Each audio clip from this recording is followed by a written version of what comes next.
Welcome to everybody. As you join, please, if you haven't already, please go ahead and install and activate the Create Block Theme plugin on your local environment. You don't actually have to have it for today. You can just have any block theme, but Create Block Theme will help us create one. And those of you who know me know that I like the plugin. It's one of my favorite plugins for block development. And then let us know where you are joining us from in the world. I'm from Cape Town in South Africa, and I'm always interested to see where folks are coming in from.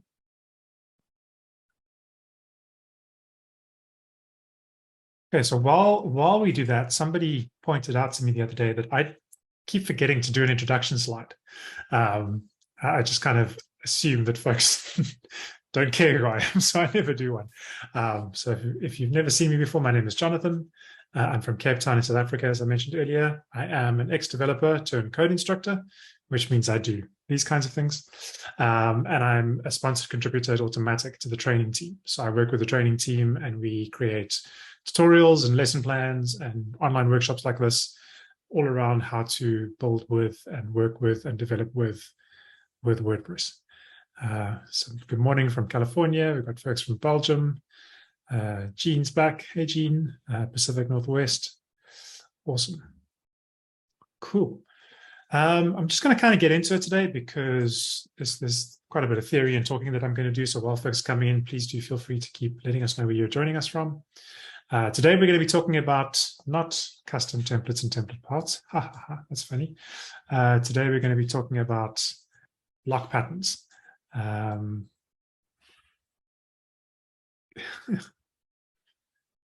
This is live editing of slides in a workshop.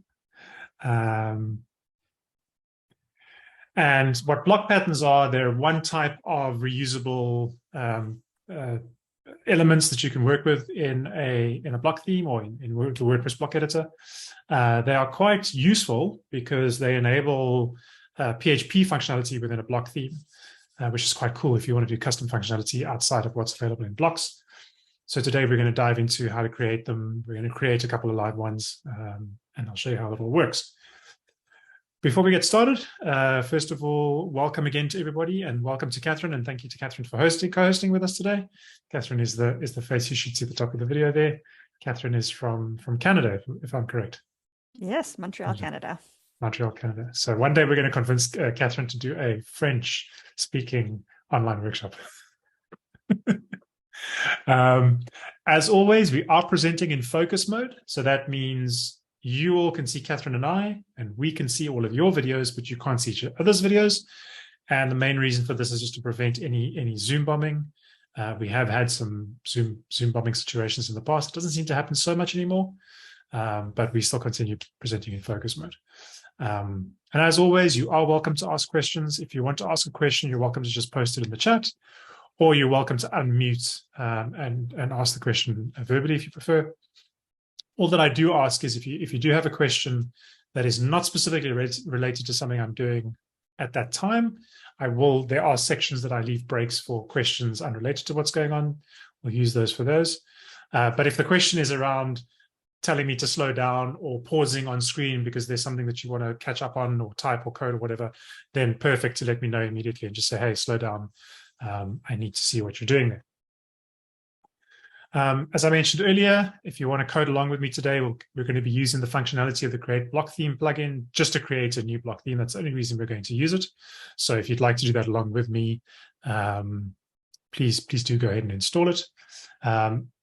If I'm going too fast, please do let me know.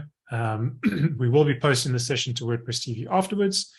And for more WordPress-focused content, please do visit learn.wordpress.org. That is the platform where the training team and all the contributors who work on the training team publish all of this content. So the online workshops are linked through there. The tutorials are there. The courses are there. So please do go and check that out. Yeah, Catherine and Sergio's already, Sergio, Catherine's already answered your question. It is an easy way to create a block theme. It also has some other functionality, which I love, but it's just a quick and easy way to get a block theme going, which I'll show you in a second.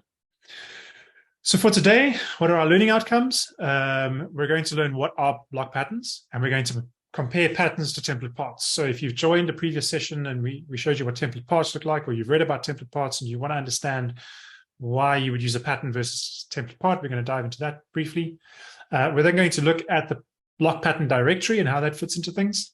And then we're going to dive into creating patterns. We're going to create a block pattern just using PHP code.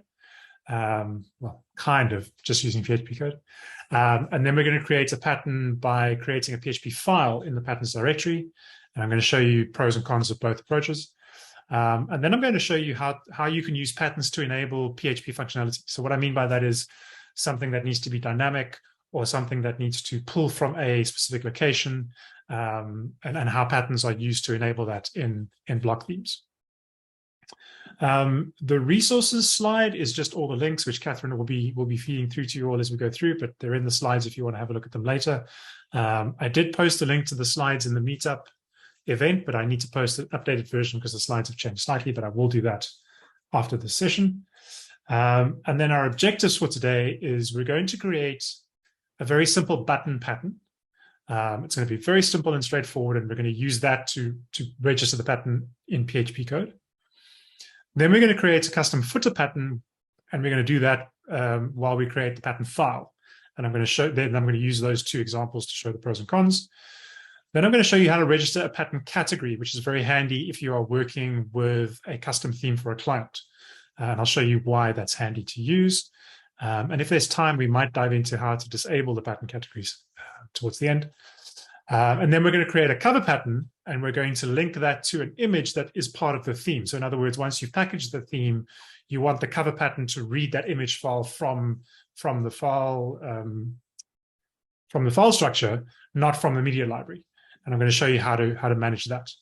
And that should cover the basics of how patterns get used. And then if there are any questions, we'll see if we need to dive into those.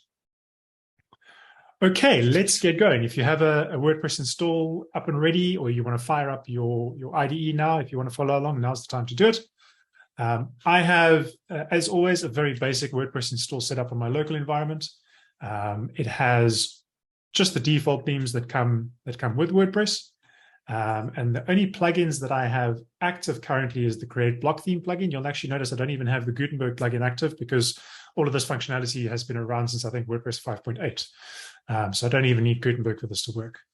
I also have the FakerPress plugin installed. It's not active currently, but I use that to generate some random posts for a previous workshop. I think it was last week for those of you who were there. It's not necessary for today. I just mentioned it before we continue. Okay, so if you haven't already, now's the last time I'm going to ask you if you want to follow along to install and activate Create Block Theme. Once that plugin is installed and active, you should see in your appearance menu, just below the editor menu option, a Create Block Theme menu option.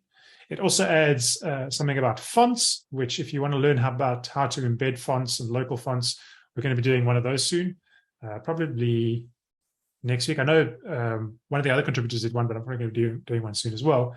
But today, we're just going to be working on creating a new block theme. So if I click on Create Block Theme, it gives me a bunch of options. I can export, I can create a child theme. But for the purposes of today, I'm just going to go with Create a Blank Theme. Now, you can call your theme anything you want to.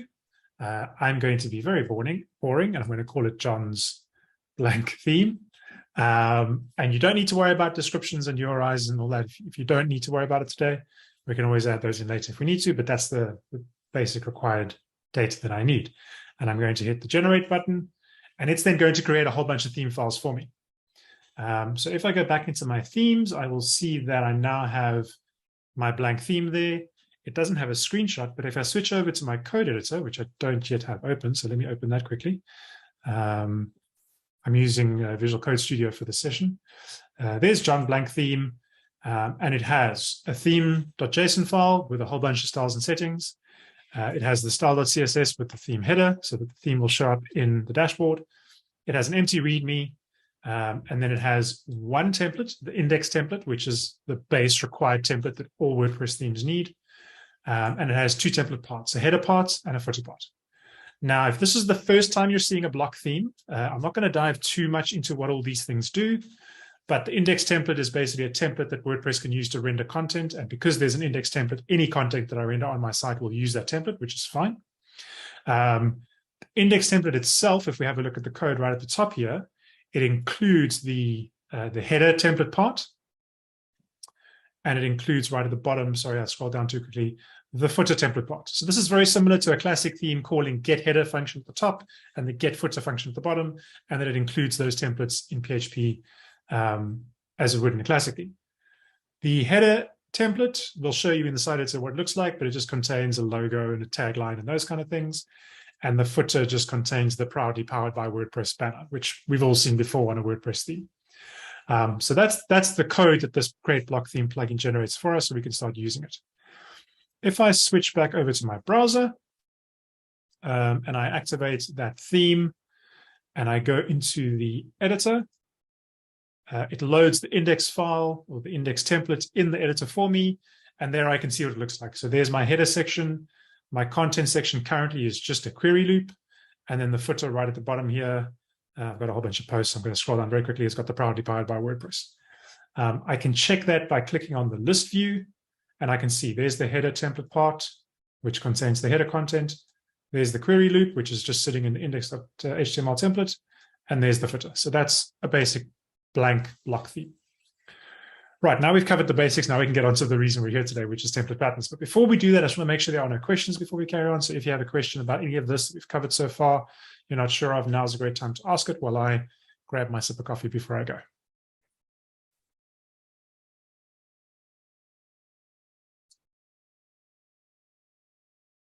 Yeah, doesn't look like a question, so that's good. Okay, so today we're talking about block patterns. So block patterns are predefined layouts. Now, there are 3 different types of predefined layouts in a WordPress block editor environment. I'm going to copy the support article about comparing patterns, template parts, and reusable blocks. We've already seen template parts. So when we looked at this theme, we saw there was a header template part and a footer template part. The other one is reusable blocks, and the other one is patterns. Today, we're focusing on patterns. But very quickly, if you haven't seen a reusable block before, a reusable block basically allows you to save a block or group of blocks, which you can use later in any post or page. One good example of a reusable block is the query loop block that we just saw here. The query loop block, if you add it to a page, comes with this post template block, which comes with a group, which comes with post title, post featured, blah, blah, blah. And I can prove that to you by removing this one and then just inserting a query loop block, if I can spell today. There we go. And so that block contains, let's just choose the layout. Yeah, that's fine. That block contains, by default, all these other blocks. So that's a good example of a reusable block. So I can just plunk it down anywhere and I can go. Now, the only difference between that core block and an actual reusable block, so the query loop isn't an actual reusable block, but it's an example of how it would work, is a reusable block, you save it, and then everywhere you use it across your templates or across your post pages, if you edit the original reusable block and you change structure or content, it'll change it across your site. So it's the perfect example to use something for maybe a form that you want to have across your site, or a series of subscribe buttons that are going to be the same everywhere you use that block. You save it to a reusable block, and then you can put it down anywhere you want. And then if you need to make a change, you don't make a change where it's used across your site, you make a change in the reusable block, and it'll then propagate through the site. Patterns are different to reusable blocks in that the changes that you make to the pattern doesn't change across the site. It's not something that's stored somewhere, and when you insert it, it then works across the site. A pattern is just a collection of blocks. And when you insert a pattern into a poster page or a template, it doesn't insert anything else but that group of blocks. So let me show you what I mean by that. We're going to create a very simple pattern to start off with. So if you've got the index page open, what I'd like you to do is remove the query loop. So if you're not sure how to remove the query loop, there's a few ways you can do it. You can either just click on Hello World or whatever the first post is. And if you click on the little icon there on the far left, it'll kind of go up one, and there's the query loop icon. It's that little almost infinity logo, and you can click on that, and that selects the whole query loop. And then you can click on the 3 little options there, and you can just say remove query loop. That's one way you can do it. The other way you can do it is by enabling the list view, finding the query loop in the list. This is my preferred way, and removing it there. But either way, you should end up with just your header and your footer. Is anybody stuck there? Can I just get one person to say ready, can continue, and then we'll move on? Or is there nobody following along? Either way. Okay, so we've got a couple of readies. That's great. Now what I'd like you to do is I prefer the list view, but using whichever way you prefer, add in a block. And all I want you to do to start off with is add a group block. So you'll know from previous sessions that I've run that group blocks are a great way to group functionality, hence the term group block. Once you add the group block, there should be a little plus symbol. And you can then click on that button to say you want to add something else to this group. And I want you to add the buttons block. So you should end up with something looking like this. You've got a button block inside of your buttons block, and it's got a space where you can add some text. Then I want you to add some text. Doesn't matter what you do. I'm going to say something like, join me on social media. Okay, because that's generally why we have buttons, because we want people to do things. Whatever text you want to put in, that's fine. And then what I'd like you to do is I'd like you to click on the button, and this little toolbar should pop up. And I want you to select the alignment option. Sorry, not the alignment option, not the first alignment option, the second one next to the link. And make sure that everything is aligned center. So your button block is center aligned inside the group. And then the last thing we're going to do is we're going to change the text color and the background color. So if you don't have the settings open, if you click on the block and you click on the options, you can say, this will go to, let me just do it for you there. It'll say show more settings. And then under the color option over here on the right, so you've got button styles with settings color, make sure that block is selected, change the text color to white, and change the background color to any color you want. I'm going to go with this blue over here, vivid cyan blue. So you end up with something like that. So if you are following along, please in the chat, somebody just give me a ready when you're good to go, and then we'll turn this into a pattern.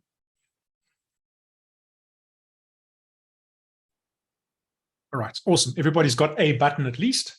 Hopefully some of you have done some interesting things instead of just going joining on social media.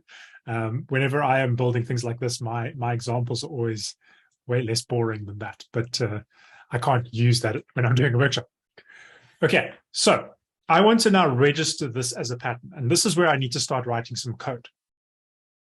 So if you've got this block patterns handbook document open, which Catherine shared earlier on. So it's the second one that she shared in the group of lists. If I can ask Catherine just to share that URL again. You'll see the second paragraph talks about there being two ways to register a pattern. You can either register patterns in the patterns folder, which we're going to do in a minute, or you can use the register block pattern function, and that you can do in PHP. Now, this is perfect for if you're registering a pattern in a plugin and you want to distribute that in a plugin. The downside to registering patterns is that you have to register the pattern, or at least you have to copy the pattern code, the block code, as a string. And that makes it a bit wonky inside of a string. But I want to show you how that works first, and then we'll move on to doing it in files.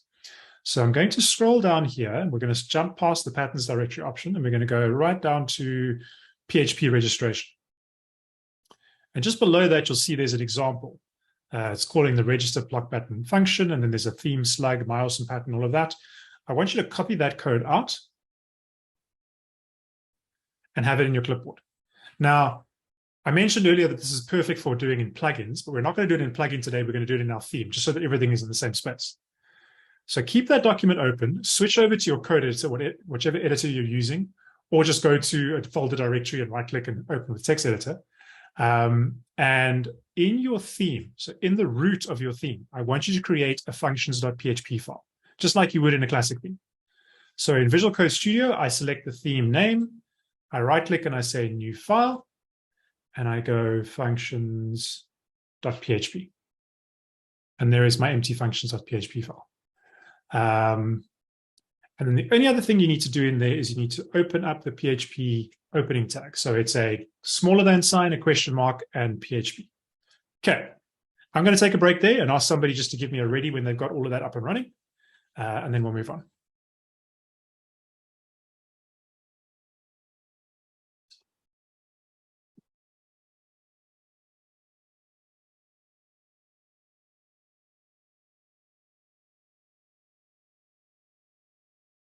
I just wanted to mention that I noticed my colleague Sarah joining earlier because she put her camera on. So hi, Sarah. And yes, I stole this waiting for people to say ready thing from you. Okay, so you've got your functions.php file going. Now we're going to paste that code from the doc. So this is my favorite way of writing code. Taking a sample from somewhere, sticking it in my file, and then editing it as I need to do. There's a lot of jokes around, using Stack Overflow to write code. I'm sure we've all seen the memes, but this is how developers work. We find code examples, we put them in files, and then we change them as we need to. So I'm going to copy that out, and I'm going to pop back over to my PHP file, and I'm going to paste that code down over here.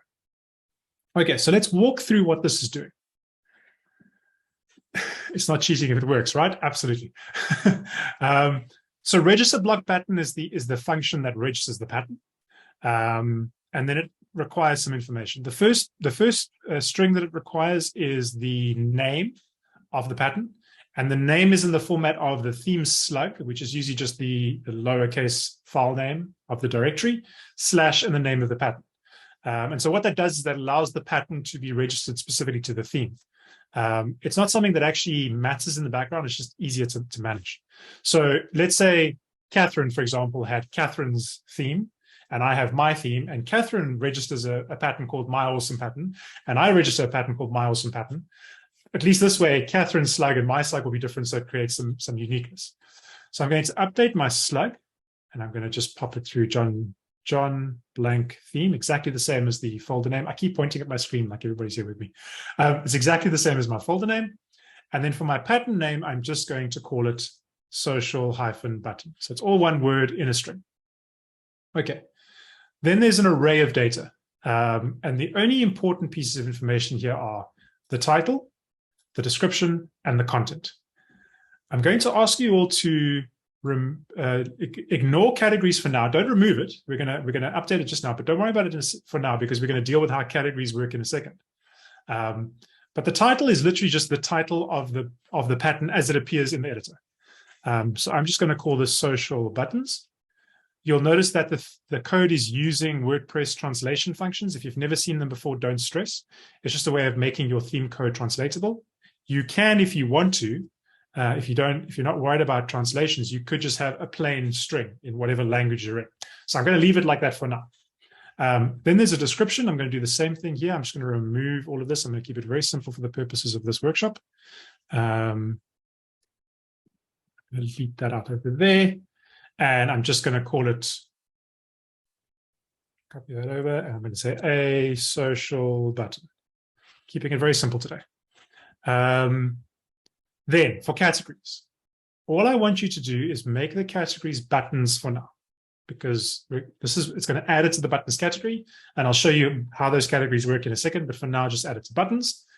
And then I want you to delete everything in the content string. So you should end up with something like that. You'll have register your block pattern function, your theme slug / your button name, and then the array with the title, description, categories, and content. It should look like that. Each one should have quotes around it because they are strings, and there should be a comma at the end because it's an array.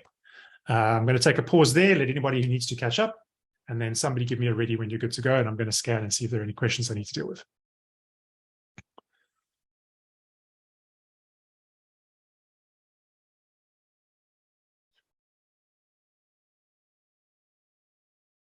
So Carl is ready.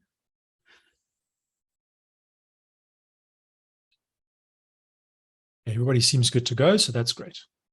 Now, this is where my personal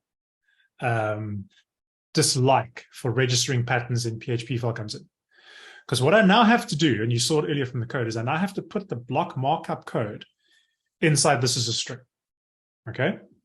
So to do that, I need to go into the editor.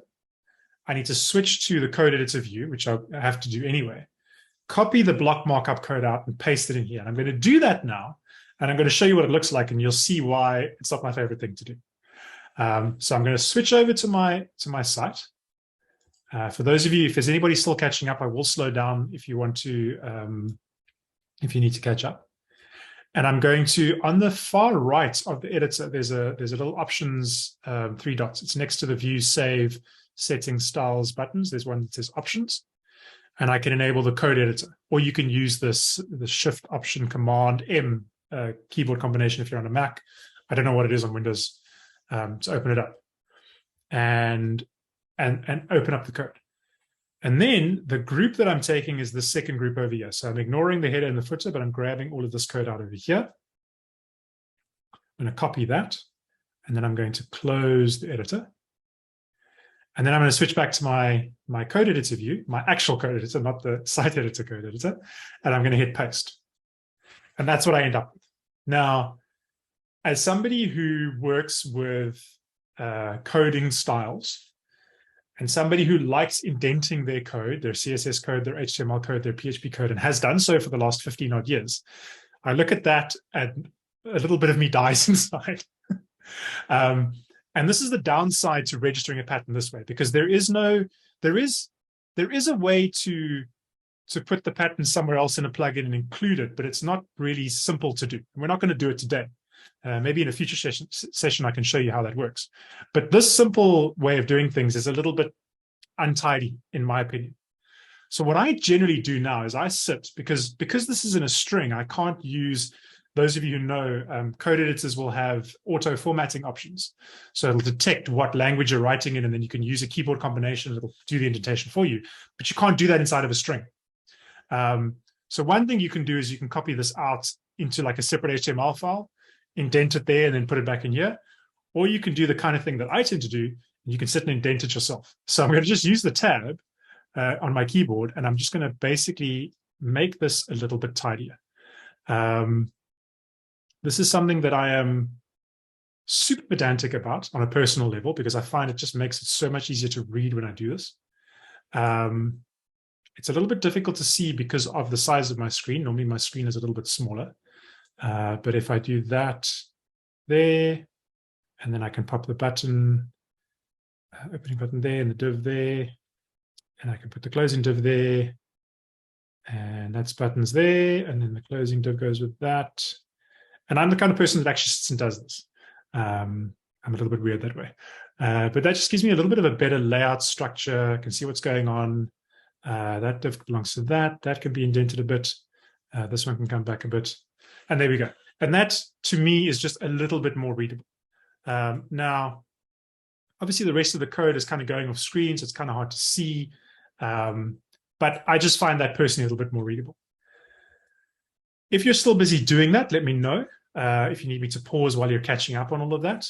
You're happy just to paste it as it was when you saw it earlier. It'll still all work, as long as you have your closing quote mark there and your closing bracket. And I'm going to check if there are any questions that I need to deal with. Tristan says you could do a file read to a variable. Yes, there are ways to do it. You could use PHP's include as well. There are other options. Jeremy says, do you sometimes register patterns as plain files with metadata in comments? So that's what we're going to talk about in a second, and I'll show you all how that works in a sec. Sarah says, I managed to copy and paste the wrong thing, but I think I've caught up now. That's excellent. If you just copy and pasted the example from the document, that would also work. So if you feel like your code is not working, feel free to just grab, where is it now? This is where Zoom fails me because the video is over my toolbar, so I can't see what I'm doing. You can just also grab this code as is, and then just change the slug and the my awesome pattern part, and leave the rest as is, and that'll give you a similar example. You won't be using the pattern, the block code from your editor, but you'll be using some other block code. Syed says copy paste is done. I like it. He's ready. Tristan says, do you indent for input or output? I'm not even indenting for either. I'm just indenting for my own sanity. That's the thing. On the output side, often the indentation, all of this white space, because it's in a string, will actually go away. And whenever I view the source in a browser, there's tools that you can use to indent that anyway. So yeah, this is just literally a personal bug of mine. I'll share the story. A colleague of mine who's preparing a workshop on user roles. And in one of their slides, they had a PHP function to set up a new role and some new capabilities. And instantly I could see that the indentation was out. So I just had to let them know, listen, I'm just going to fix your indentation. It's one of those little personal things. Okay, so I think everybody's caught up. We've had a couple of I'm readies and ready to go. So now let's see this in play. So if everything works and I switch back to my editor and I refresh it, I should now be able to add that pattern. So the way you add patterns, I'm just going to remove the query string again. Oh, sorry, not the query string, the query loop. There we go. And I'm going to say, video's in my way again. Go away video. I'm going to say insert after. And then if I click on the toggle block inserted button, I have options to add blocks or patterns. So if you've never seen patterns before, this is what patterns look like. All of these patterns that are loading here are pulled from either WordPress core or the pattern directory, which I'll show you where that is and how that works in a sec. But if you click on the drop-down, and if you remember the category we added it to was buttons, and you click on buttons, you should now see in the list there, you should see your social button. Is anybody not seeing their button in the list of buttons in the pattern list? Okay, Sarah says it works. Catherine says yay. Adrienne says no. Okay.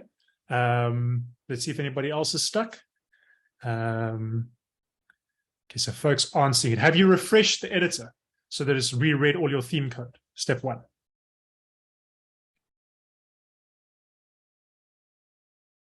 Yeah, you have refreshed. Okay, so let's go back to the code. Those of you who aren't seeing I had not changed my theme to the right one. Okay, so if you hadn't activated the new theme that we're working in, make sure that's active.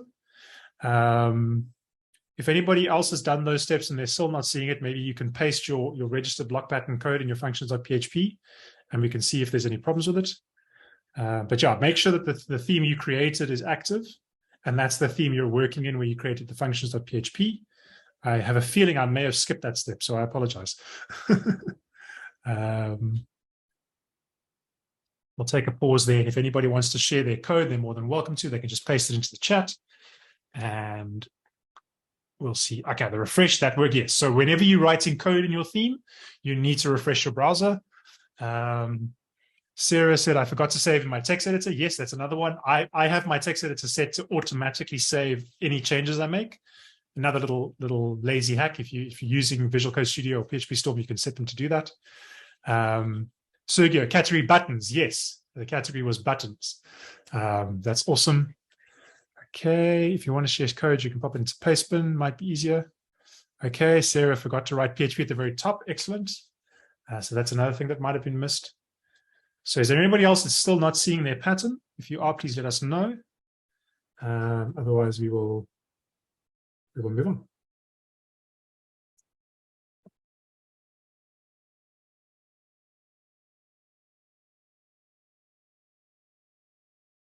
I'm not seeing anybody mention that they are stuck, so it seems that we've resolved all the problems. So just to recap, yes, make sure your PHP file, your functions.php is inside of the active theme that you're working on. Make sure that you have the opening PHP tag that is required. Things like your categories, make sure it's buttons, not button. And then make sure you have refreshed your editor using the browser refresh tool or whatever the case may be. And then it should show up.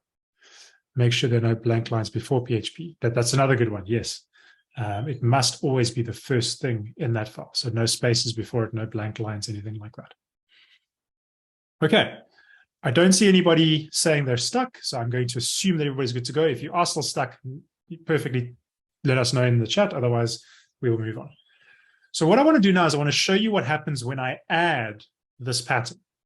So over here where I'm going to add a block, if I just click on the socials button pattern, it just adds the pattern as to be expected. But you'll notice that when I switch to the list view, it's added the pattern as it existed in the code. So it hasn't added like a special pattern block like we do with template parts, has a special header template part block, and then it contains the template part content. It just takes that code and just inserts it in. So if I make a change to these blocks in this template, it doesn't affect anywhere else this pattern is used. If I make a change in the code, it doesn't affect this usage of the pattern. And that's where it's different to reusable blocks. So patterns are more something that you would enable for folks to be able to insert something that they want in their site and then maybe customize it to their needs. So for example, this is a good example. Somebody might want to insert the social media pattern and then change it to Twitter or Facebook or whatever they want for wherever they want on the page. So it's more just giving users kind of predefined designs, predefined elements that they can use wherever they want on their site. Okay, so that is registering a pattern in PHP. You can, yes, or making a posting template. You can do this in plugins. You can do this in themes. We did it in the functions.php today, which is fine, but we could register that in a plugin. So earlier on, I mentioned that when we click on insert, sorry, let me just go back here and here, and we enable the patterns list, all of these patterns are being loaded from somewhere. So there is something called the block pattern directory. And this is something that exists on the WordPress.org website. So it's similar to how you would install plugins and how you would install themes. And this is one of the things that I love about patterns, because this is folks who are creating patterns, contributing free patterns that you can install, that your clients can install. So you can have, for example, this person has created a link in bio pattern that you can just insert into your site. There are different portfolio patterns. So it's almost like a great way of the sort of global repository of templates, if you will, or reusable content that you could just use to build or create or whatever the case may be. Now, the pattern directory can be disabled. You can disable it if you want to for a site. We're going to dive into that in a second. But it's useful if you're learning to build block themes and you're looking for how to achieve certain things and you've never done it before. So I'm going to just insert a pattern from the pattern directory. So let's go with a column, what's in the column. So let's find a column of things. There's a pricing table. Let's install a pricing table. And as you see, as we mentioned earlier, what this does is it just takes the pattern content and just inserts it. Now I can use this and I can change the headings and I can change the pricing and I can change the colors in the background. And this for me is perfect because I'm not a designer. I'm not a person who can think about different colors and layouts and things like that. I'm a code guy. So this is great because now I can use these patterns that have been contributed, just like I would use plugins or I'd use themes, and I can build. I can use this in templates. I could use it in posts or pages or wherever the case may be. Okay, so that's the pattern directory. So I'm going to just check my notes quickly because I've forgotten what my next objective was. Oh, yes. So we want to create and use a custom footer pattern. Cool, let's do that.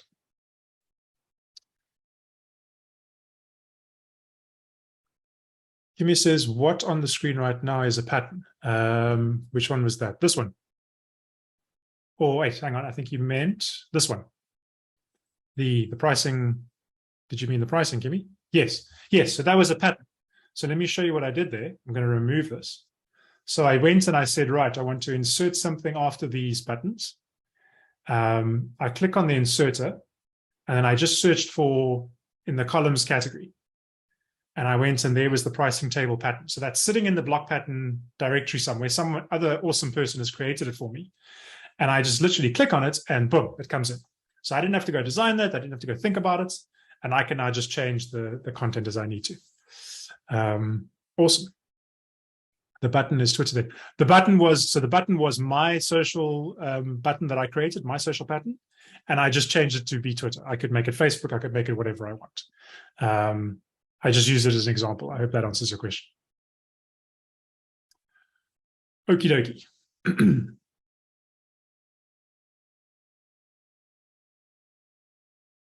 So I'm going to go back over here.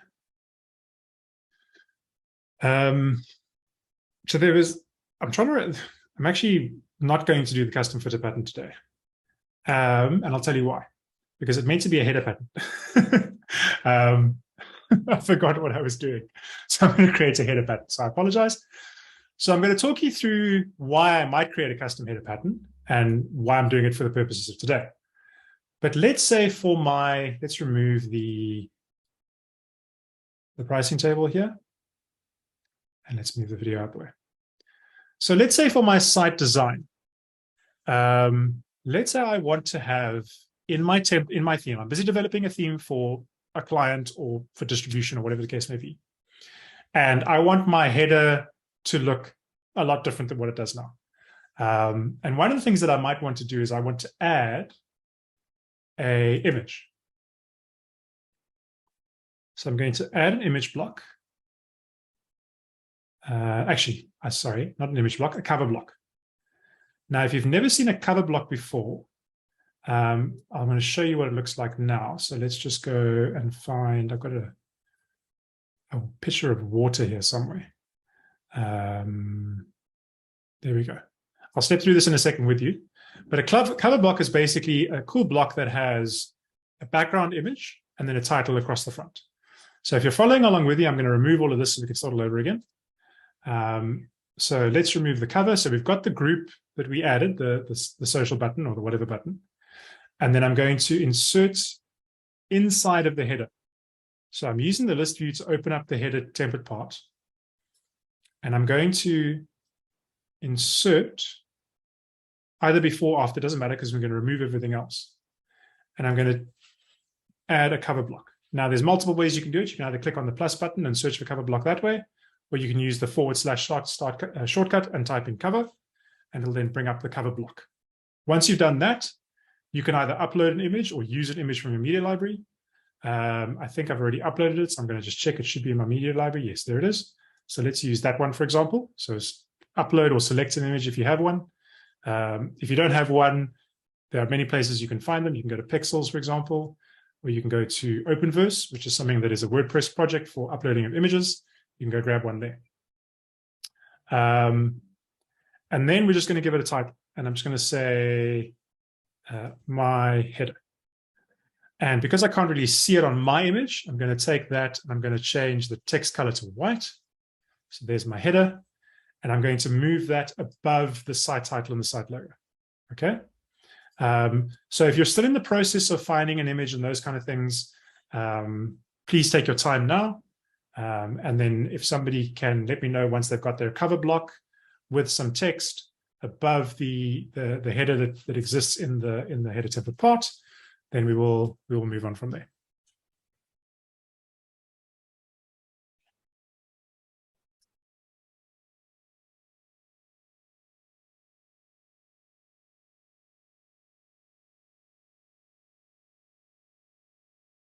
Adrian's got it. That's great.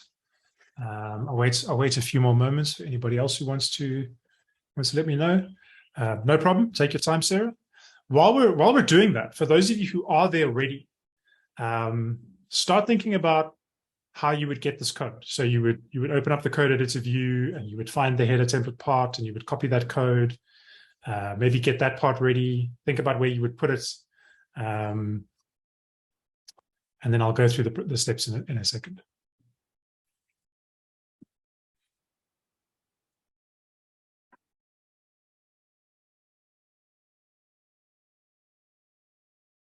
This is always where I was thinking about it. Would be nice to have like elevator music in the background. What's that? The Girl of Ipanema song. That's the famous one. All right.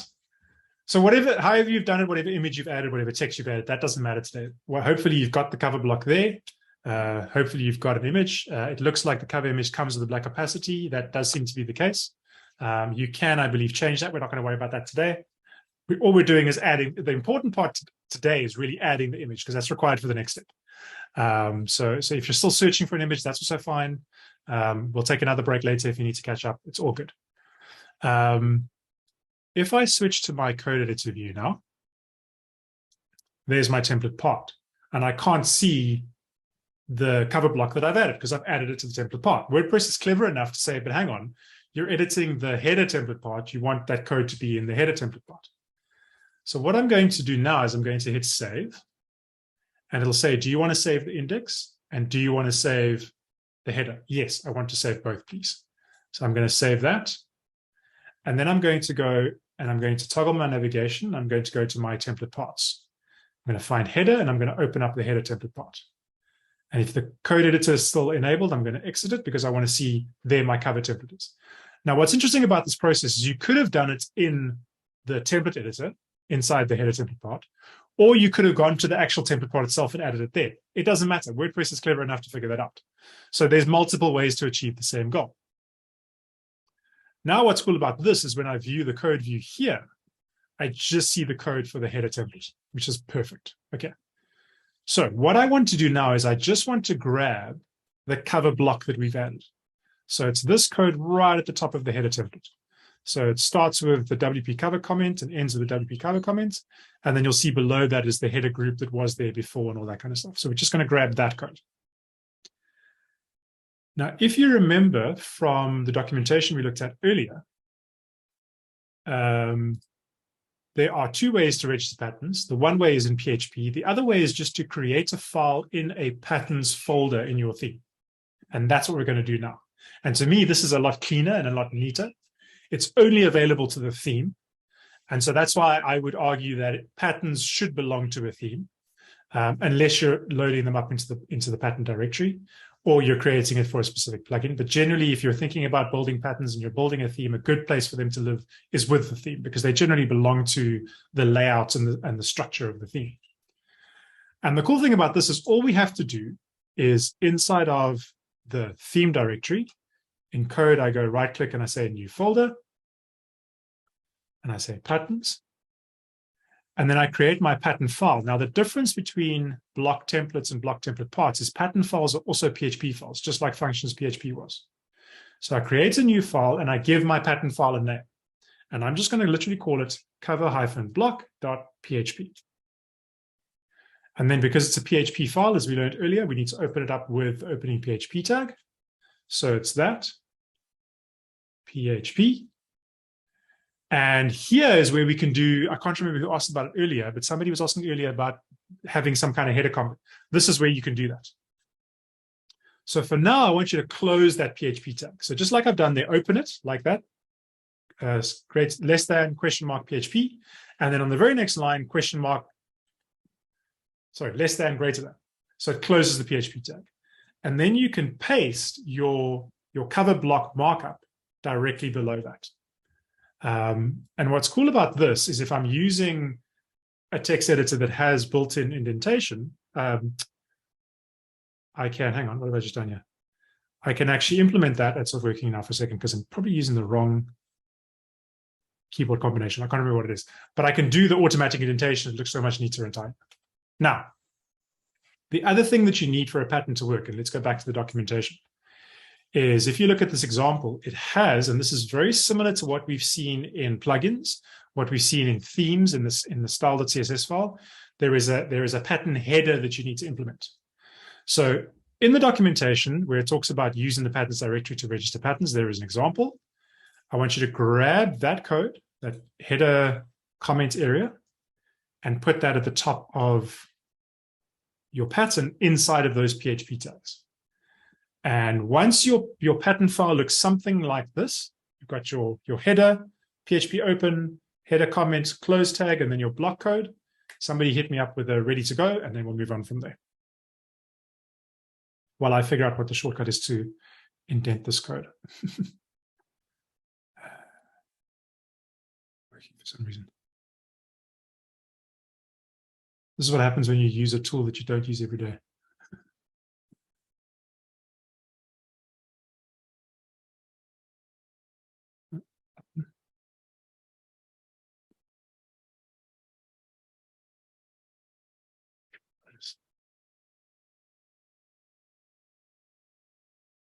Give me the header code is from the documentation on block patterns in the Theme Developer Handbook. I will copy that link out now for you. And it's under the section using the patterns directory to register patterns.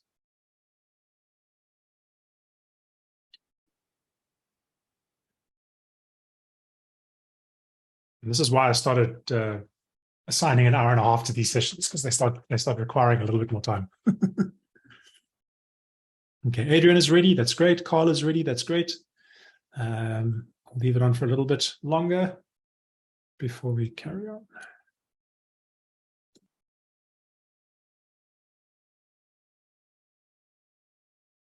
Sarah says ready in theory.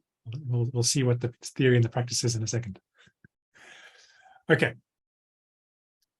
I think I'm going to stick with 3 readies before I move on. So we've got 3, so that's good. So just as we did earlier when we registered it in PHP, we had to set the title, the description, the categories, and the content. Okay. The content's taken care of. Done. We don't have to worry about that content string because it's just the block markup content in the file. The title, the categories, we need to set. The slug, we also need to set. Now, you'll see the slight difference here is that the slug is set as the first variable. It's not set in the array under slug when we register it in PHP. But in the header part, in a file, we have to register the slug that way. So that's the slight difference in the two. But otherwise, the rest is pretty much the same. So as we did before, let's give it a title. So in this case, I'll just say cover block. We'll do the same theme slug. So in my case, John blank theme. And we'll give it the same name as the file. So in my case, you'll see over here, it's cover-block. So I'm going to just say cover-block. Now, in terms of categories, we can't say buttons this time because it's not a button. But if we pop over to the editor and we have a look at what categories are available, there's featured, buttons, columns, gallery, headers, which is probably a good one, text or query. Okay, now I did check before I saw that question, Sergio, and I will get to it. I did check before the session. Unfortunately, the categories are not listed anywhere.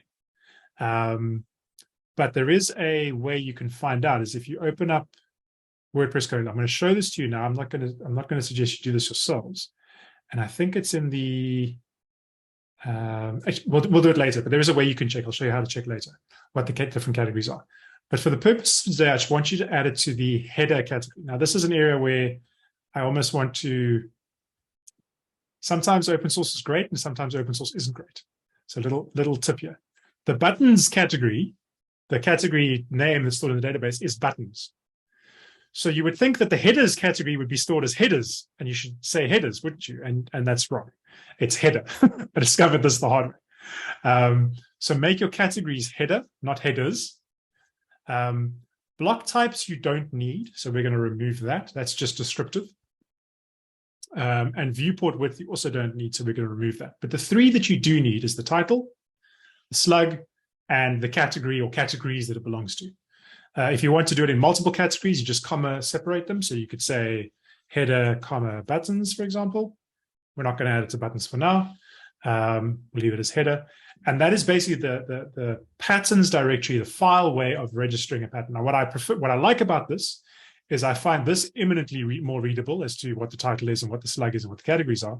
And I find this eminently more readable if I can just indent it, which I can't now, to automatically indent it and move forward. So make sure you save this file. It should be in the patterns directory. It should be a PHP file. The cool thing is WordPress will just read the patterns directory and pick up any patterns that are there. And if they contain valid markup, they should work. So if you switch back to the editor now and you refresh your browser, so that the editor refreshes, and let's go back into the index template. And actually, what would be a good thing to do now would be to remove the one that we've saved. And there's an easy way to do that. So go back into your template parts, open up your header template, and if you click on the little drop-down button next to the header in the top there, you can say clear all customization. So that will remove this code that was stored in the database. So your header should go back to normal.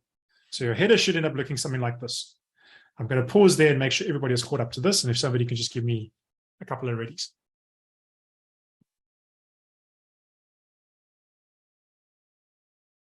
Adrian's ready. Can I get 2 more? Sergio's ready. Excellent. And Sarah is with me so far. I like the positivity, Sarah. Okay. So now if I switch the list view on, and I'm going to insert it before my group.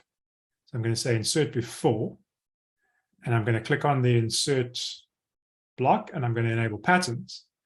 And if I go to the drop down and go to, we said it was headers, I should see my pattern here somewhere. And there's cover block. Now it looks like I copied the code incorrectly. So I'm seeing my buttons, but some of you should be seeing your cover pattern.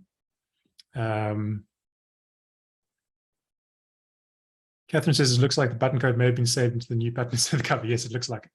But some of you, instead of, it looks like I made a mess up and I saved the button code. So yes, that's exactly what happened. But some of you should be seeing your cover blocks now. So let me know if you got your cover. Awesome. Carl has his cover. I'm going to just carry on and put my failed cover block in there just for the sake of fun. But some of you should see it. I can see mine. Awesome. It also wants me to attempt block recovery. So attempt block recovery means there's a bug in your code somewhere. So you might need to have a look at what's gone wrong. If you want, we can troubleshoot that later. But if you see attempt block recovery in your pattern in the pattern list, there's a bug somewhere in that code. It seems it does not need to be added to the header, even if it's a header type. Yes, it doesn't matter. The pattern can be added in. So while folks are getting their patterns going, I'm very quickly going to remove this and recreate my cover block because I need it for my next part of this. So give me 1 second. So remove. I'm going to insert a cover. I'm going to just redo the whole thing. And what's kind of cool about this is you can actually see me now doing it from the header part. So it doesn't matter where I am. Let's just change the text. And what's also cool about this is I can now, at this point, and I've saved nothing, I can switch to the code editor, grab the cover code, switch back to my file, paste the block markup, save the file. Don't save anything here. Refresh this so that it's all back to the way it was. And now I should be able to, why did it save it? Okay, well, let's go remove. There we go. And then let's add the pattern. So we say insert before, and we add a pattern. Oh, I'm searching for pattern inside blocks, silly boy. And let's go down to headers. And there's my cover block. So now I'm adding my cover block. Excellent. So that's all worked.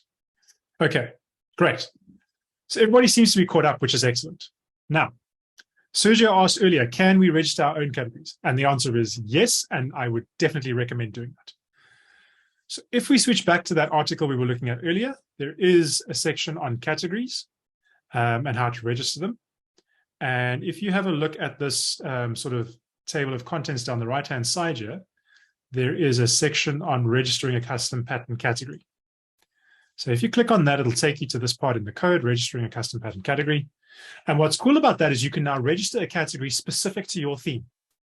So that's what I'm going to do. I'm going to register John's block category for my patterns, and then I'm going to apply my patterns to my category. So it makes it much easier for my user to insert those patterns for me. So if we grab this code out over here, and we switch back to code, and we put it in our functions, let's switch over to our functions.php file where we registered the buttons earlier. And then it doesn't matter where you do it. I'm going to just do it at the top of my file, but you can do it at the bottom as well if you want. I'm going to just pop that code in. And let's work through what it's doing. So first of all, it's checking, does the function exist? And if it does exist, then use it to register a category. And that's handy for if you're putting it in a plugin somewhere and you're hooked into something in the wrong place. It's a good way to do that. So it's calling the register pattern category function. I need to pass it a slug. So that's what it stores in the database. And I'm just going to call this John blank theme patterns. You can call it whatever you want as long as it's one word. So if you want to have separation, use a hyphen, ideally all lowercase. This can be done in plugins as well, correct? You can do this in plugins as well. And then for the label, I'm just going to call it, take out all the translation stuff. I'm just going to call it John blank theme patterns. So that's the English or whatever your language is version, or you can make it translatable. That's up to you. Pro tip, try and make your strings translatable as much as you can. I'm keeping it super simple for today. Now I want to make sure that all of my patterns that I've registered belong to that category. So I'm going to take that category out, the slug, and wherever I've registered my patterns, so this one, I'm going to change this category to the new category that I've registered. And I'm going to go back to my cover block pattern file, and I'm going to change the category here as well. Okay. So first of all, you register your pattern. sorry, you register your pattern category, give it a slug and a label, and then change your current patterns. So the one that you did in PHP, it was buttons, change it to your new pattern, and then go to your cover block and change the categories there from header to your new pattern. And then if I can get a couple of readies, we will see how all this works. Jonathan, maybe you can confirm what the question I just answered. So Sergio was asking if this part, the new function you just added, if this could be done in a plugin as well. And I said yes. Yes, absolutely. So everything that I've done, so here's a little interesting piece of knowledge, but everything you do in a functions.php file is effectively working the same as a plugin. So anything that you can do in functions.php, you can separate into a plugin. So I could take all of this code if I wanted. Let's say I wanted to bundle my social plugins. So I'm building a plugins, a social buttons plugin that I want to sell, and I want to have blocks and patterns and various things. I could do all of this in a plugin, package it up, and off I go. Absolutely. The other thing you'll notice as well, while folks are letting me know that they're ready, you'll notice that those of you who understand how WordPress development works, I'm not having to worry about hooking into any action hooks or filter hooks. Because the functions themselves, the block pattern category function and the block pattern function, will register the things in the right place. So I don't need to hook into the init or anything else. By calling those functions, it'll all hook into the right place and I don't have to worry about anything else. Okay, so I've got a couple of readies. Let's see how all this works. So I'm going to switch back to, make sure all that's saved, switch back to my editor. I'm then going to refresh the site editor again. And I'm going to go somewhere, it doesn't matter where, I'm just going to switch over to my templates because I find the templates slightly easier to edit. And I'm going to just clear any customizations. So that's all good. And you'll notice that, actually, let's go to the template part header as well, and just clear customizations there. So we go back to scratch, that's excellent. And if we go now into the index template, for example, and enable the list view, if I now go and insert something and I go to the patterns and I click on the dropdown, there's my category. So now all of my custom patterns are available in that one category. Sarah's getting really excited because it works. That's great. So now I can just tell my user, my customer, my whatever, if you want my custom patterns that I've developed especially for you that I'm charging you large amounts of money for, you click on that option. There they are. You insert them and off you go. Okay, is there anybody who's not seeing their custom category with their custom patterns added to their custom category? Please let me know. Otherwise, we will move on.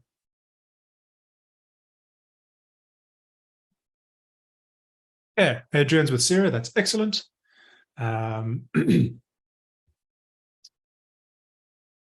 asks, yeah, Sergio's along. He says, I assume categories can be hidden. Yes, we're going to cover that towards the end because I want to make sure we do the next thing first. And if we run out of time, I'll just talk you through the code, but we won't actually do it because it's actually fairly simple-ish or fairly straightforward, should I say. But what we're going to do first is a little bit more complicated. So yes, we'll get to hiding categories in a second. Awesome.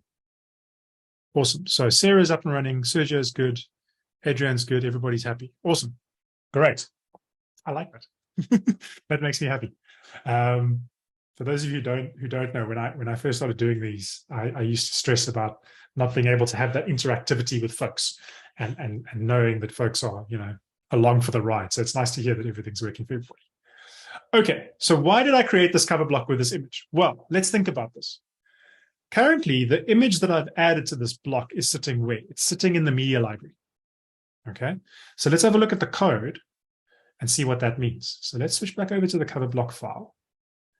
And let's just, please forgive me, but I'm going to just zoom out for a second so that we can all see. I can't zoom now. Oh, wait, it's minus. Yeah. So I apologize if the text is a bit small, but I need to be able to do this so we can see what's going on here. I'm just going to move the image over and I'm going to move the div over just so it's a little bit tidier. Okay. So you'll see that the cover block code contains a URL, and the URL is currently pointing to my site. And this is a typical WordPress functionality. This is how WordPress links to files, the full path.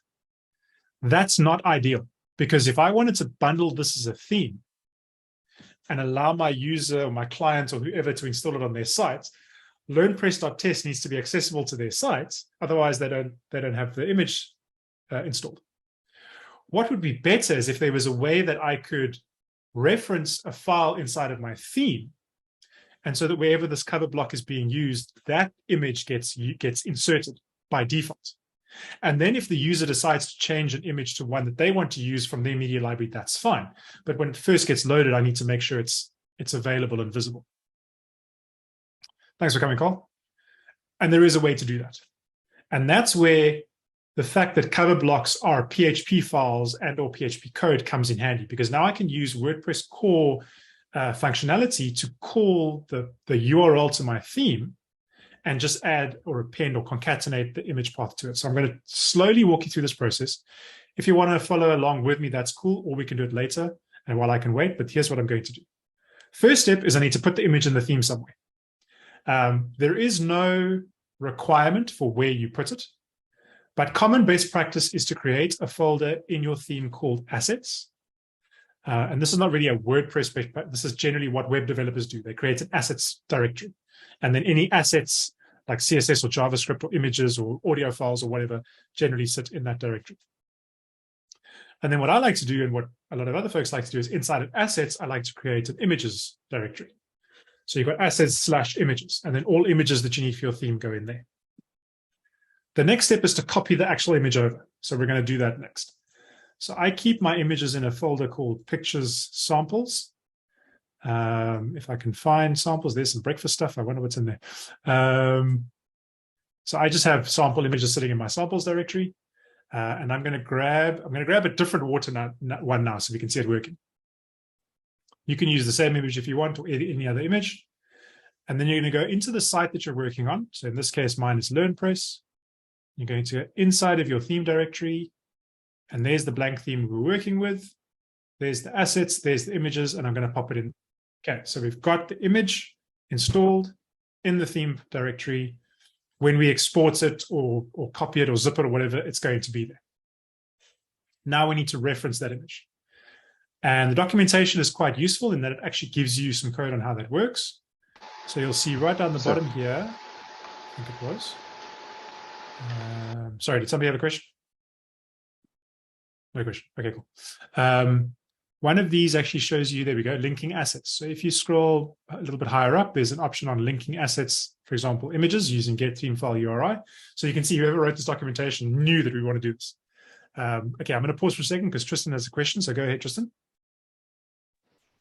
Just quickly, when you're saying this of using the WordPress other functions, is that where you could add custom fields or other fields or other bits of information? Is that what you're saying? Effectively, yes. You could do anything. Cool. So you could, so right. If you're using, let's say, for example, you're using ACF, Advanced Custom Fields, and you're using the ACF get field to call a field from somewhere, you could do that inside of your pattern. And I'm going to show you now with the example of the image, but you could, any PHP code that you're used to, you could do inside of the pattern. Or just a really simple thing like put the latest date for your copyright at the bottom of your page or something like that. Yeah. Perfect example. Yes. Absolutely. Yeah. And that's so no problem. And I'm glad you mentioned that, because that was actually my original idea when I was going to do the footer pattern. I was going to do the copyright date in there with the date function call. Because I'm sure all of us have experienced that every year the client phones up and says, please update my copyright. And you can't use that date function in block patterns, block themes, but you can with patterns. But I realized that doing that and the image would just make the workshop way too long. But that's exactly why I was going to do the footer originally. So I'm glad you mentioned it. Okay, so the code, the linking images assets code, it uses the get theme file URI call. So if we have a look here, there it is over here. So it's get theme file URI, and you'll notice it passes in the path to the assets images image file. So WordPress does a similar thing that I do. It uses assets images, so we can exactly just grab that. So what I'd like you to do if you're here is, I'm going to do it this way. I'm going to grab the entire section of code and we'll just take out what we need. So I'm going to copy that entire block there. I'm going to switch back over to my pattern file, and I'm just going to pop this. I'm going to put some space in there and just pop it in the bottom here. And then I'm going to grab, you see here where the image tag is there, and then there's the SRC or the source attribute, and then the PHP tag starts there. So starting from there all the way through to where it ends over there is what I want you to copy. And once you've copied that, then we can replace. So if we find the image block in our code, and we go past all of this stuff over here, and we find the same SRC attributes, and there's the double quotes, and there's the start of HTTPS, LearnPress, and all of that.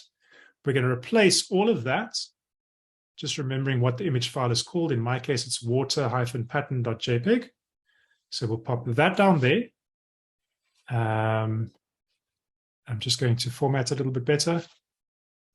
And that's good. And I'm going to...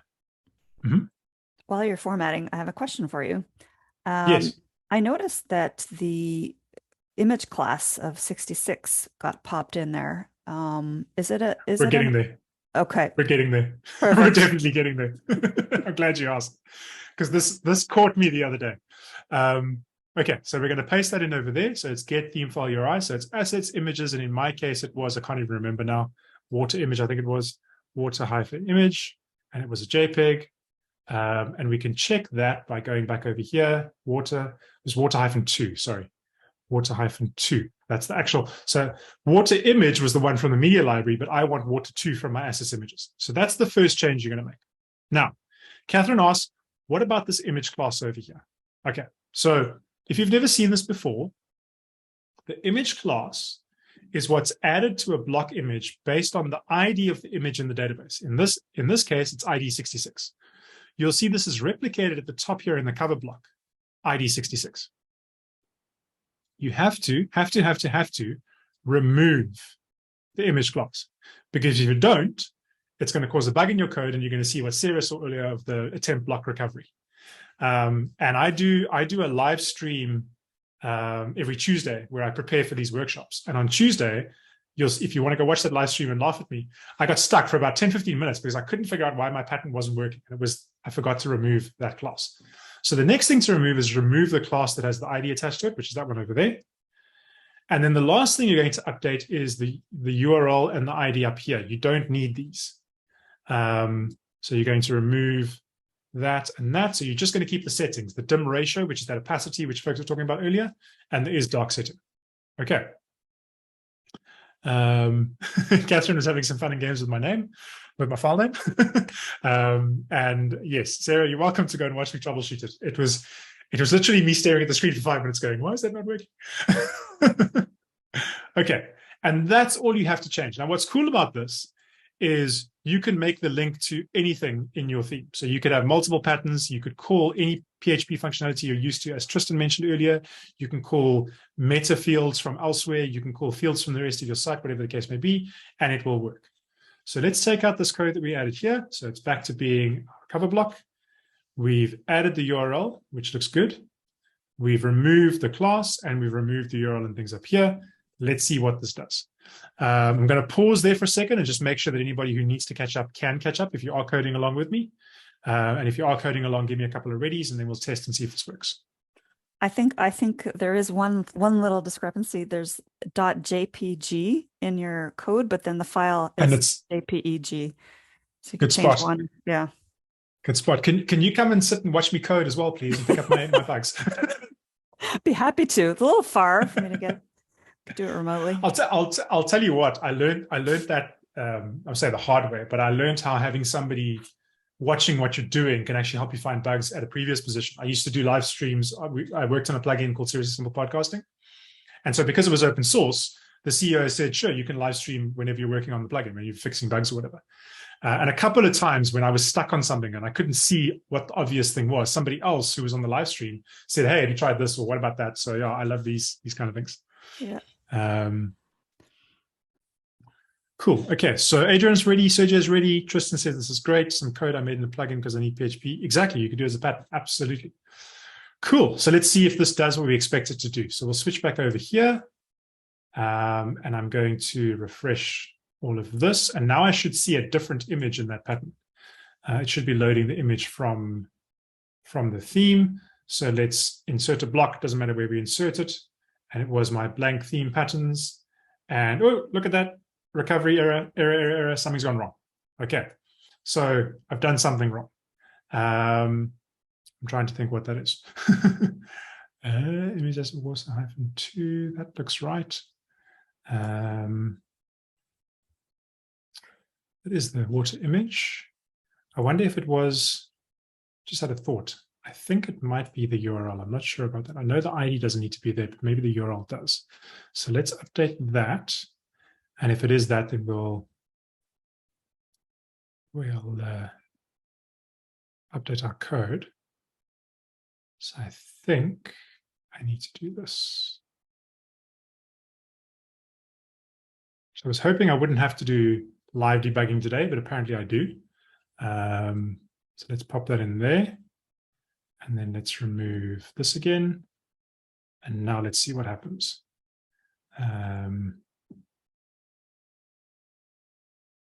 Refresh. Let's add the pattern. And interesting. Now I'm getting the block, but I'm not getting the image.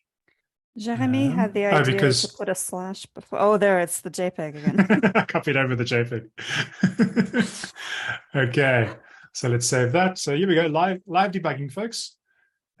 Specifically prepared so this wouldn't happen, and then it happened anyway, but that's fine.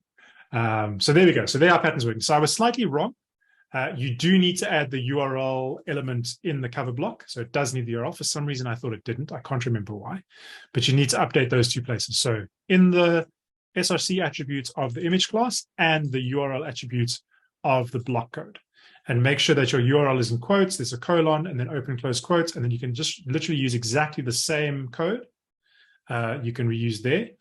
If you want to be clever, I was say clever, bad choice of words, but if you want to be a little bit sort of, a lot of developers talk about do not repeat yourself. What you could also do is you could do something like this. You could create an image variable, and you could say the image variable is equal to this. So escape the URL, get the theme file, get the path, and then you could, this is just off the fly, I didn't plan this, then you could just pop the image variable in there and the image variable in there. And what's nice about that is if you change the path to the image or the image file, you only have to change it in one place, and that still works. So the PHP still works the way it should. So let's test it. If you're following along, don't do this at home, but let's test if this works. So we go there, patterns, and there's my theme pattern. So that's another way that you could do it. Okay. Awesome. Is everybody else who is following along seeing their custom image? If you are putting your custom image in, are you seeing it in your patterns? In your patterns list? Sergio says, yep, so that's great. I'm going to insert this pattern now. I've popped it at the bottom here. Let's move it up a little bit. We'll just put it above here. I'm going to remove this one. So while folks are catching up, I'm just going to do some cleanup. So I'm using my new pattern, which is great. And then I want to put that pattern inside of my, I've replaced the group. I don't want that. So let me clear these customizations. I'm going to go back into my template parts. I'm going to go into the header. I'm going to clear those customizations. And then I'm going to add my pattern into my header. So it looks a little bit better. And there's blank theme patterns, and there's my pattern, and there it is in my header. So I can save that now. Excellent. Okay, I went very quickly there because that's just me being pedantic about how things are laid out. So you're all welcome to do that, but the idea was that you can at least see your custom pattern with your image from the theme. So now when the theme gets installed on the client site, I will in a second, Adrian, when the theme gets installed on the client site, the image in that pattern will go along with it, wherever it gets used. And the client can then, once they've installed the pattern, if they don't like the image, they could replace it with their own image or do whatever they want. Tristan, I do see your hand. I'll get you in a second. Adrian says, can you show the cover block code again? I must have an error. Sure, let me do that. I'll leave that on screen while I chat to Tristan. Tristan, what's up? It was only just a quick clarification. Before, when you were showing us patterns, they did, if you change the pattern, it didn't change on page, because every time you put it into a page, it's like a copy of that pattern. But I think a little bit when you were changing this pattern, it was changing live, or did I misunderstand it? When you put it in the page, can you go and change the file later? So if you put it in the page and then you change the file, it's as far as I know, it's not going to update. No, right. It shouldn't update the actual page. Right. Yeah, shouldn't update the page because whatever gets inserted into the page, that's what's on that page. That's where. So if you want that functionality, that's more of a reusable block versus using a pattern. Thanks. You can actually. There's a sure, no problem. If you have a look, Adrian, I'm just going to quickly switch off this, and I'm going to come back to this. But if you have a look at this, go back to there. If you read through this support article comparing patterns, template parts, and reusable blocks, there's actually a lovely little table on there, and they show you the differences. And one of the fields is syncing, and syncing is if you use it in one place, that you make a change there and it changes everywhere else. And reusable blocks is the only one that does that. Okay, Adrian, how are you going? Did you get things working?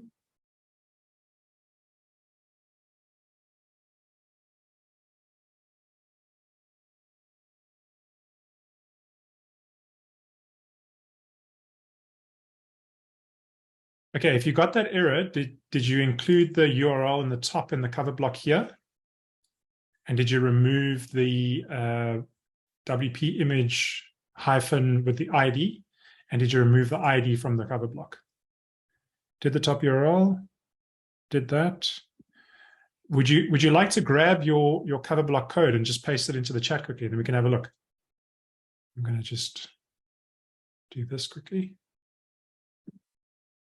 It's the ID. Okay, there we go. So the three things you have to change. You have to change the URL's attributes in the cover block code in the block markup here. You have to remove the ID, and you have which is now not there, and you have to remove the class in the image block. And those two IDs are what often cause, because what those IDs do is it tells WordPress go and look for that image in the media library, and then it can't find it and it throws an error. So you have to remove those things. There's a block theme course that I'm working on where we actually talk about this. And one of the things that they always say is you need to make sure that anything related to IDs in the database aren't there. That might not be a bad idea for a feature that we should request on the Gutenberg repo, where there's some way that you can copy the code without the IDs or something. I don't know. But there we go. Okay, so Adrian's got hers working, which is excellent. Okay, so this is a very quick little insert into this workshop. I forgot to do something when I recorded this workshop. So I'm just very quickly recording it now to add it to the video so it can go on WordPress TV. It's actually possible to add patterns into your templates and template files via your code editor. So in other words, you can programmatically add them. And this will include it in the template or template part by default when it's part of the theme. So what I mean by that is, for example, we were looking at how to, let me pop over here to the editor.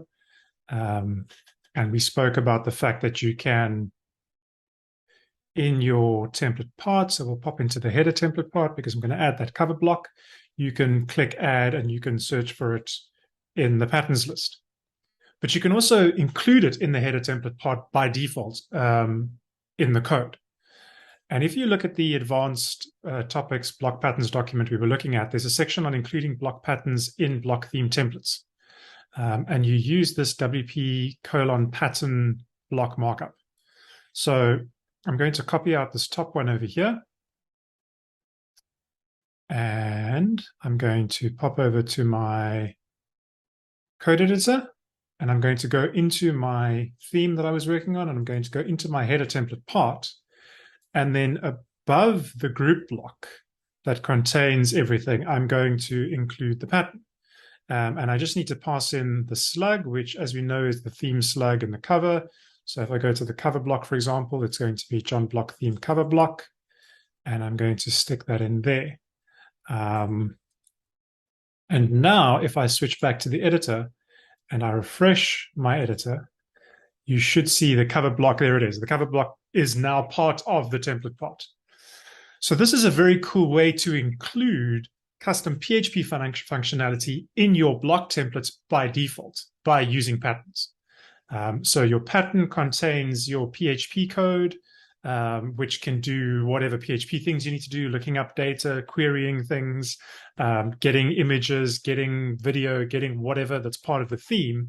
And then you can include it in your template or in your template part using this pattern block markup. So that's very handy for folks who want to be able to have the best of both worlds. using the block editor to create their templates, saving them as template files, but they also need to have custom PHP functionality. You can do that in block patterns, either in the PHP registration, which we covered, doing it that way, or using the file option. And then you can include those patterns in your template parts or in your templates, and it all just works, which is very, very cool. Great. We are running out of time, so I want to just talk through quickly how you can disable the categories. So there's a couple of ways you can do it. If you have a look at the block patterns handbook doc that I shared with you earlier, and you scroll right down to the bottom here, there's just below the registering a custom category section, there is a section on unregistering a block pattern category. So you can specifically unregister the categories that you want. And you remember I said to you earlier, I'm going to show you where the list of registered categories is in the code. So I worked this out the other day. If you want to see this in the live stream, you can go check it out. But I just did a search for anywhere where they're using registered block pattern category in the WordPress core code. And I think it's in WP include. So I'm just going to find this for you all quickly. There it is. So it's in a file called block patterns. The file is in includes block-patterns.php. And here's the section of code. And if anybody out there is a documentation contributor and they'd like to add this list of galleries somewhere, this category somewhere, please do let me know, because I can't stand not finding things in the documentation. But the categories are buttons, columns, featured, footers, gallery, headers, text, and query. And then here are the slugs that you can use from that list. I'm gonna copy this out and paste it in the chat so that folks have it in case they're ever needing it. Please feel free to play around with your patterns that you've created now and add them to multiple categories and see how they show up. But just as the categories have been registered, you can also unregister specific categories using, let me scroll down, using the unregistered block pattern category function. You needed to, no problem, Tristan. You need to hook your function into an init hook if you want to do that. So here is the code. You hook it into the init, you create a custom callback function, and then you register your category. You'll see me doing this live in the live stream if you want to check that out. You can also remove theme support for the core block patterns. So that removes all core patterns. And you can also use this should load remote patterns filter to disable all of the patterns from the pattern directory. So I'm going to show you all that quickly. So if I just copy this code as is, I don't expect you to do this with me, but if I put this in my functions.php, save that and refresh my editor, when I go to add a pattern, all of the other ones that were coming from the pattern directory no longer exist. All I'm left with are buttons and query. Okay, and then if I wanted to disable support for the core blocks, the core patterns, I could use this unregister. No, not that one. Remove theme support for core block patterns. There is a slight caveat. I haven't been able to successfully do this yet, and I think it might be a bug. So there's actually, if you want to follow along, I'm gonna follow up on this probably tomorrow. I logged this yesterday in Gutenberg.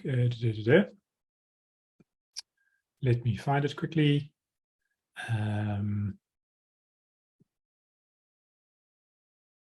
Deactivating, here it is. Deactivated core patterns does not seem to work, and I listed all the things that I did. And then somebody suggested that maybe I need to set the priority differently. So let's try that quickly. I'm going to grab this code here because I actually do want to get back to this person and answer the question. So I'm trying it with a priority of 1. Let's see if that does the trick. So you're now going to help me live debug, live test what I think might be a bug. So let's see if it disables those patterns. It does. Okay, so there we go. So if you want to disable the core block patterns, you use this code over here. So add your custom action to the init hook. I should probably call this something like John blank theme, deactivate core patterns, create a custom function called the same name as that, and then just use the remove theme support one, and that'll disable all core patterns. And then if you use the, where is it? I think I deleted it. If you just, so you'll notice that was interesting. I just want to go back a step. Let's just do that. So let's do that there. So notice that if I just going to comment this out quickly because I'm going to show you folks what I just discovered live while we were doing a workshop. If I just disable the remote block patterns, then the core patterns still work. So if I go to add a pattern, I've still got the buttons in the query, which are the core patterns. But if I disable the core patterns, it also disables the remote patterns. Because earlier I disabled the core patterns, but I didn't have that should load remote block patterns return false in, and it actually disabled everything. So you have the options to disable everything in one shot, or you can go and disable specific categories. So let's say you wanted to keep the featured category, you could do that way, or whatever the case may be. Okay, so play around with that if you'd like to. We're not going to have time to do it properly and test it today, but there are ways that you can do that. I am going to now find somebody that I can get to update this piece of documentation to specify that you need to call it with a priority of 1, because I was doing it with the default priority of 10. That's why it wasn't working. Awesome. That's my bit for today. We've got 3 minutes left. Does anybody else have any other questions about patterns, registering them, using them, debugging them, or anything along those lines? I've ran out of coffee.